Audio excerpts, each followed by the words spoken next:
1 second. That single second of footage, broadcast live from a VAR room in Dallas, Texas, to over 1 billion people watching the 2026 FIFA World Cup, may have just triggered the biggest off-field scandal this tournament has ever seen. The footage does not show a bad tackle. The footage does not show a controversial goal, a brawl, or a player meltdown.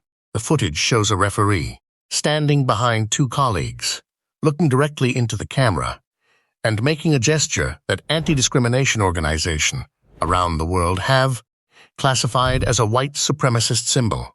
FIFA opened an investigation within hours of the clip going viral. This is the story of 8 seconds that nobody was supposed to notice, and what happens when the entire world does. On Sunday, June 14, 2026, Germany faced Curaçao at Houston's NRG Stadium in the opening group stage match of the 2026 FIFA World Cup. Before every match, the broadcast follows a standard routine. The camera cuts to the VAR control room and introduces the officiating team on screen. It lasts a few seconds.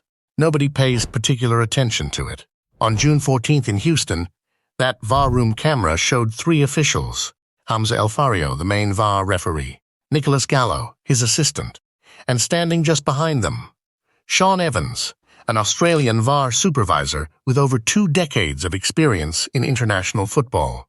Shaun Evans is not a small name in the officiating world. Evans has refereed more than 160 A-League matches, officiated in the Chinese Super League, handled the 2022 AFC Cup final, and served as a VAR official at the 2022 FIFA World Cup in Qatar.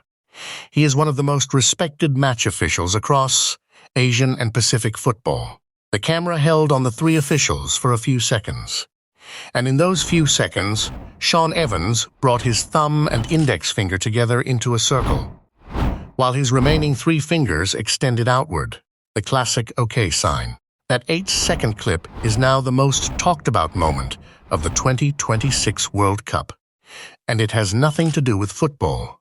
To understand why this clip detonated the way it did, you need to understand the history of the OK gesture, because that history is genuinely complicated. The O-hand gesture has existed for centuries across dozens of cultures. Ancient Greek and Roman orators used it. Scuba divers use it as an underwater safety signal. In most countries, the OK sign simply means everything is fine. But in 2017, a coordinated campaign on 4chan, the anonymous internet forum known for large-scale trolling operations, changed the gesture's meaning forever in certain circles. The campaign was called Operation OKKK. The goal was deliberately provocative, convince mainstream media and civil rights organizations that the OK hand sign had been secretly adopted as a white supremacist symbol. The people behind the campaign created fake social media accounts, flooded platforms with posts, and photoshopped images of people in prominent locations making the gesture. The entire operation was designed as a hoax, a trap, a way to make journalists look ridiculous for condemning something as innocent as the OK sign. At first, it worked exactly as planned, but then something nobody predicted happened. Actual white supremacists started using it, sincerely. What began as a deliberate troll campaign became a real symbol, adopted by far-right and white nationalist groups as a genuine marker of identity. By 2019, the Anti-Defamation League added the OK gesture to its official hate symbols database. The ADL was careful to note that context is everything, and that most people who make the OK sign are simply saying OK. But it acknowledged that in specific contexts, the gesture had taken on a deeply sinister second meaning. That same year, Brenton Tarrant, the man who carried out the Christchurch mosque shootings in New Zealand, killing 51 Muslim worshippers, flashed the exact same gesture during his first court appearance. The image went around the world. In 2026, the OK gesture now lives in 2 completely different realities simultaneously. In one, it is the most harmless signal on Earth. In the other, it is a recognized hate symbol. The question FIFA now has to answer is, which reality was Shaun Evans operating in? Within minutes of the Germany versus Curaçao broadcast on June 14, 2026, the clip of Shaun Evans in the VAR room had spread to every major platform simultaneously. An ex-user named Pence was among the first to post the footage publicly, writing, "The guy in the Germany versus Curaçao VAR room made a hand gesture that is associated with a white supremacist symbol. How bizarre," the post exploded. Millions of views within hours, trending across the UK, Australia, Germany, the United States, and East Africa. The reaction divided into two camps almost immediately. The FAIR Network, one of Europe's most respected anti-discrimination organizations in football, came out swinging. FAIR issued a formal statement asking, "Why is a VAR supervisor using this symbol at a global football event, at the very moment he knows the cameras are on him?" FAIR also pointed out that in the two matches following Germany versus Curaçao, TV directors appeared to have quietly stopped showing the VAR room during pre-match introductions altogether. FAIR called for Shaun Evans to be removed from the tournament immediately. The other camp pushed back hard.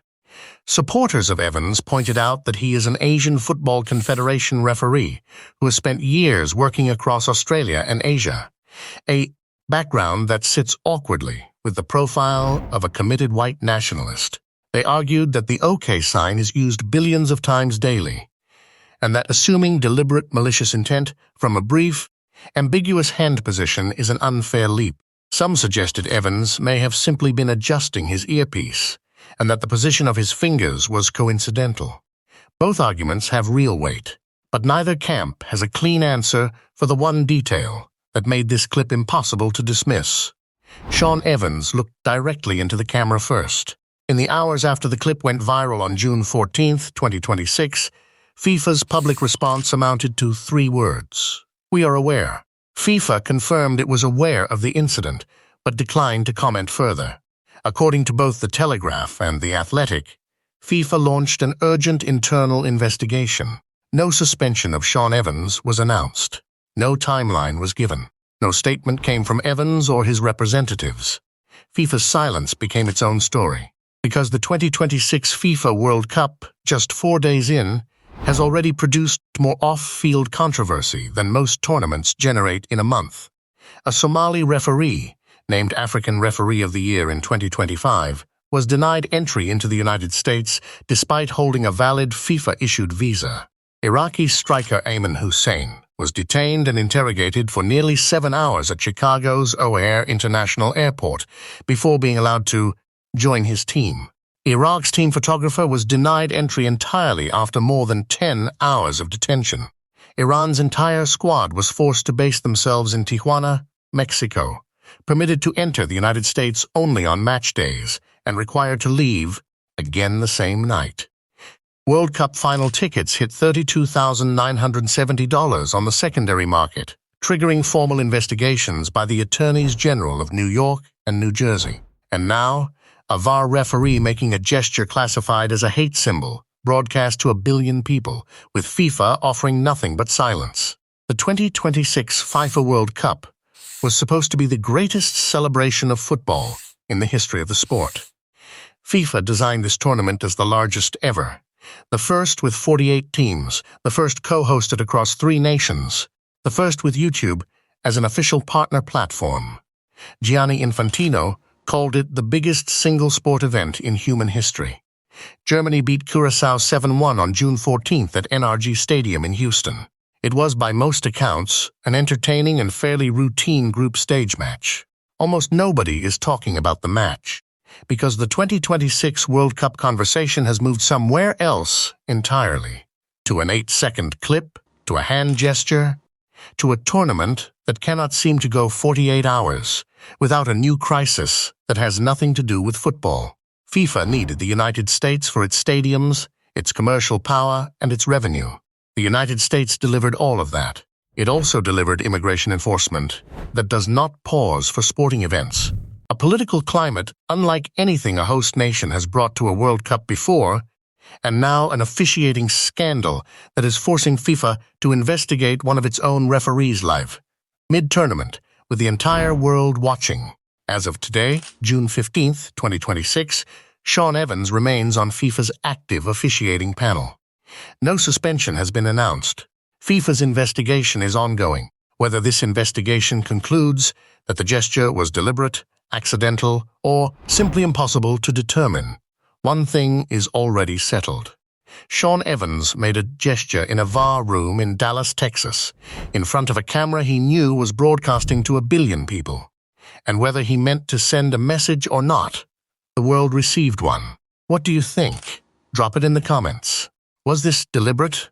Is this being blown completely out of proportion? I want to hear both sides.